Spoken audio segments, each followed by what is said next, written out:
At my wedding, the air smelled like frosting and perfume sweet enough to choke on.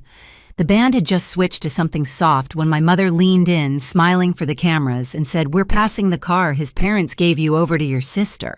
Her tone was light, rehearsed like she was rearranging napkins. Danielle laughed beside her sequins flashing. "Relax," she said, "it's just a car." The guests didn't catch it, but my stomach did a drop cold and final. My groom didn't move. He just looked at them, calm, unreadable. And that look changed everything. People say weddings reveal who really loves you. Mine revealed who never did. I grew up in a house where fairness was a story told at dinner, never lived in the kitchen. My mother Grace loved order, the kind that kept her looking perfect and kept me quiet. My father Richard was the man who believed silence fixed things. And Danielle, my little sister, was the delicate one. The world bent for her. I was the hinge that made it move. When we were kids, she got the bigger room because she was afraid of the dark. When she crashed her first car, Mom blamed the rain. I worked double shifts to buy mine, and Mom called it good character building. Danielle was the reason I was the resource. That pattern raised me, someone always taking, someone always explaining. By 29, I had built a life outside their script. I was an interior designer, careful and precise, the kind of woman who paid her own bills and didn't borrow dresses. Meeting Evan felt like stepping into sunlight that didn't burn. He came from a family that believed in boundaries, in respect. His parents weren't rich, but they were generous in the way that cost nothing, listening, trusting, handing you space. At our rehearsal dinner, they handed me a small silver key in an envelope. "You built this together," his father said. "Here's something to help you move forward." A used car clean, reliable, titled in my name. It wasn't about the metal, it was about what it meant. Trust, partnership, the kind of gift you protect. That night, I'd caught Mom's expression, tight, polite, already calculating. She'd smiled at Evan's parents and said, "How thoughtful," but her eyes flicked to Danielle like a reflex. I should have recognized it for what it was, an early warning. The morning of the wedding, she fussed over my hair, told me how proud she was. "You've always been so giving, Eva," she said, smoothing my veil. "Don't lose that." Her perfume filled the air, sweet, heavy, impossible to breathe through. I smiled back, pretending not to understand the message behind the compliment. But part of me already knew. Some gifts aren't meant to be shared. The reception felt like a movie playing too loud. Laughter, clinking glasses, 1,000 polite smiles, all performing the same scene. Evan's hand rested on my back as we swayed through our first dance. For a moment, it almost felt safe, like the world had agreed to behave. Then I saw my mother cutting through the crowd, her pageant smile already set in place. She stopped beside us, perfume trailing behind her, and spoke just loud enough for the nearest tables to hear. "We're passing the car his parents gave you, over to your sister." Every sound in the room blurred. Someone laughed at another table. The band's singer drew out a note that suddenly felt like sirens. Danielle appeared glowing under the fairy light sequins, throwing shards of light across her grin. "Relax," she said, a playful shrug in her voice. "It's just a car." It wasn't about the car. It was about everything that had ever been taken and repackaged as kindness. I looked at my mother's face, composed, benevolent, so sure she was right. She tilted her head, waiting for me to perform gratitude. "You and Evan can manage with one," she added. "You've always been so practical." A guest snapped a photo, catching her hand on my arm, her smile wide. In the picture, no one would see the way her fingers tightened. I didn't respond. Evan's thumb brushed the inside of my wrist. A small question, "Are you okay?" I breathed in glass and frosting and the old taste of obedience. Dad drifted over, drawn by the tone in her voice. "What's going on?" he asked, eyes flicking between us. "Nothing serious." Mom answered quickly, "Just helping Danielle out. She's had awful luck with cars." Danielle laughed again, soft and rehearsed. "It's fine, Mom. She doesn't mind sharing." Sharing. The word landed like a bruise. I thought about the night I'd stayed up fixing Danielle's resume, the dress she'd borrowed, and lost the endless apologies I made on her behalf. All those small surrenders dressed as love. I smiled, then small, calm, dangerous. "You're right," I said. "I don't mind sharing." My mother relaxed, mistaking surrender for peace. Evan didn't. His hand found mine again, steady, certain. Across the room, the fairy lights flickered. A camera flashed. The air felt tight, like the moment before a storm breaks. I leaned closer to Evan and whispered, "It's starting again." He looked at me, not surprised, just ready, and in that silence I realized something simple: they didn't come to celebrate me. They came to test how much of me was still theirs. After the cake was cut and the music softened, the room began to empty into laughter and wine.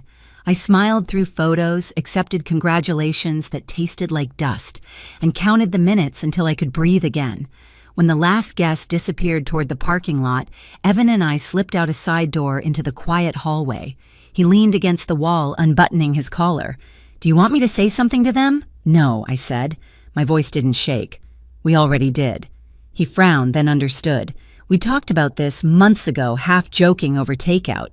My mother's habit of turning my things into family property wasn't new, it was inherited behavior, so I'd decided to stop being inheritable. 2 weeks before the wedding, my coworker, who also happened to be a paralegal, helped me draft a notarized declaration. Every gift received in my name was legally protected, not to be transferred or sold without my written consent. I'd signed it in blue ink. So had Evan. I remembered her exact words when she stamped it, "You're not being paranoid. You're being prepared." Back in the hall, Evan reached for my hand. "You knew this might happen."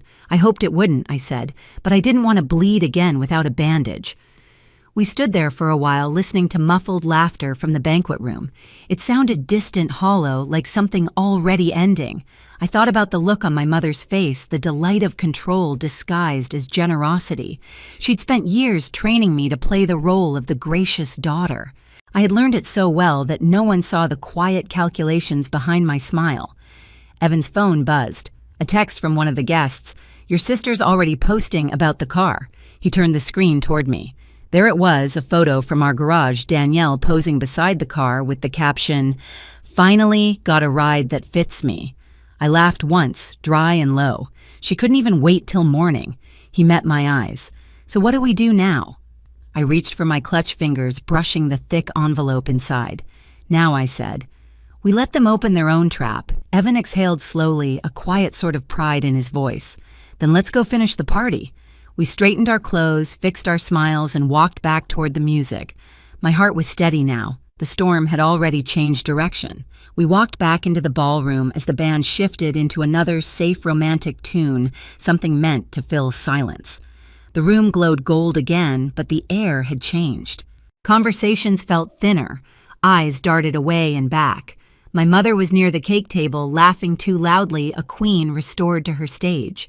Danielle hovered beside her phone in hand, pretending to scroll. When she saw us, Mom brightened.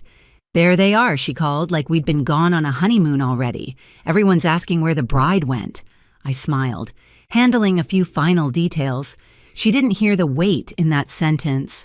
Or maybe she did, and thought she could still outplay me. "Good," she said. "We're wrapping up soon. Danielle needs a ride home anyway." Evan stepped forward just a little.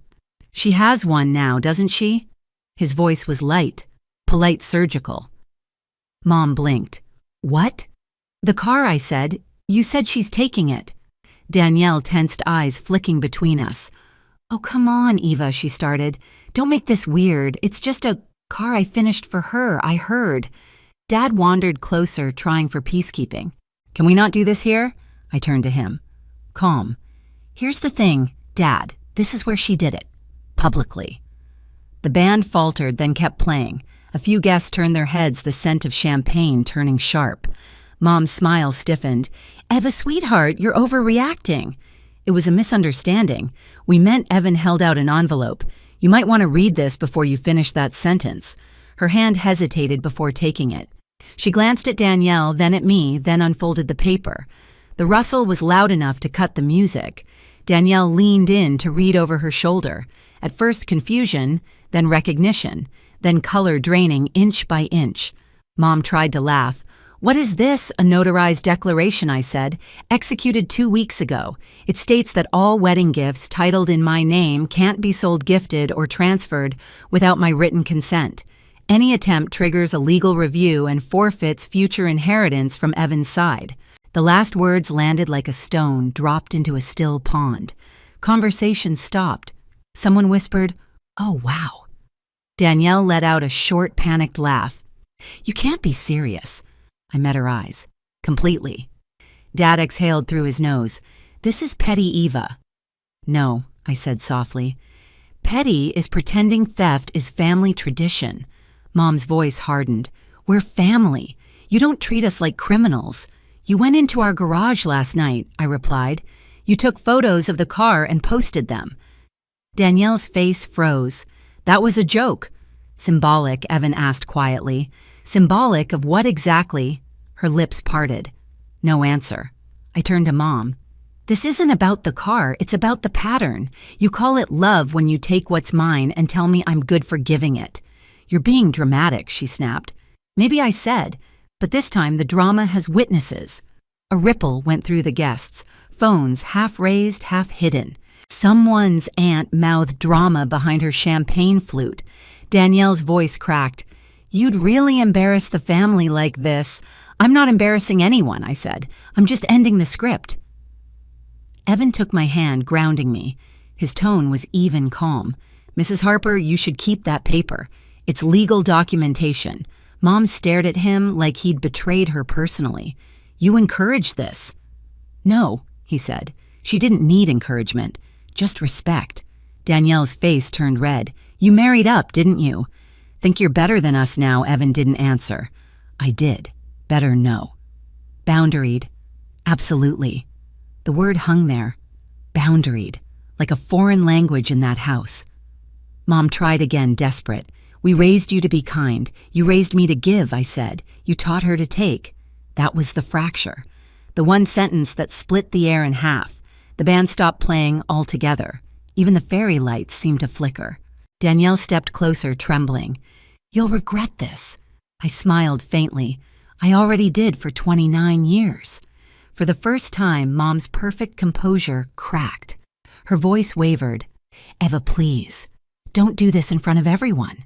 Then you shouldn't have done it to me in front of everyone."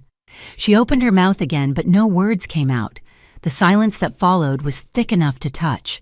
Evan leaned into the band. "Play something," he said quietly. The drummer lifted his sticks, uncertain. The singer looked at me for permission. I nodded. Music rose again, soft, defiant, a heartbeat.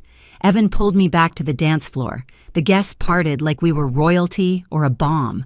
As we moved, I caught reflections in the mirrors. Mom's face pale and still. Danielle's mascara smudged, Dad staring at the floor. The envelope sat on the table between empty glasses. Evan whispered, "Breathe." "I am," I said. And for once, it was true. When the song ended, I turned to my parents, still frozen near the cake.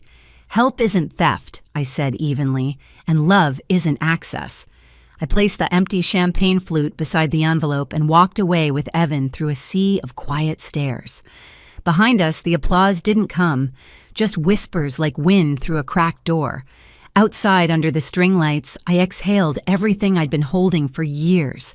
Evan slipped his arm around me. "You okay?" I nodded. "I think I just stopped apologizing." He smiled. About time. We stepped into the night, the music still humming behind the doors. Somewhere inside the smile my mother wore all my life finally fell. The drive home was quiet, the kind of quiet that felt earned. The city lights blurred past soft and far away. I rolled the window down, letting the wind pull at my veil until it came loose and drifted into the night. Evan laughed under his breath. "You just threw away your movie moment." "Good," I said. "I don't want one." We drove in silence after that, hand in hand, the same car they tried to steal humming beneath us. Every mile felt like distance from an old wound. When we reached our house, Evan turned off the engine but didn't move. "You did it," he said quietly. "I did what broke the pattern?" Inside the kitchen still smelled like the morning coffee we never finished. I slipped out of my shoes, feeling the tile cool under my feet. On the counter sat my phone, buzzing with missed calls, Mom. Danielle, unknown numbers. I turned it face down. Outside, crickets filled the air. For the first time, the silence didn't ache. It settled. Evan wrapped his arms around me from behind. "Still want that honeymoon drive?" I smiled. "Let's take the car." A week later, I stood in our kitchen with sunlight spilling across the floor. The same house, the same car in the driveway, but everything inside me felt rewired.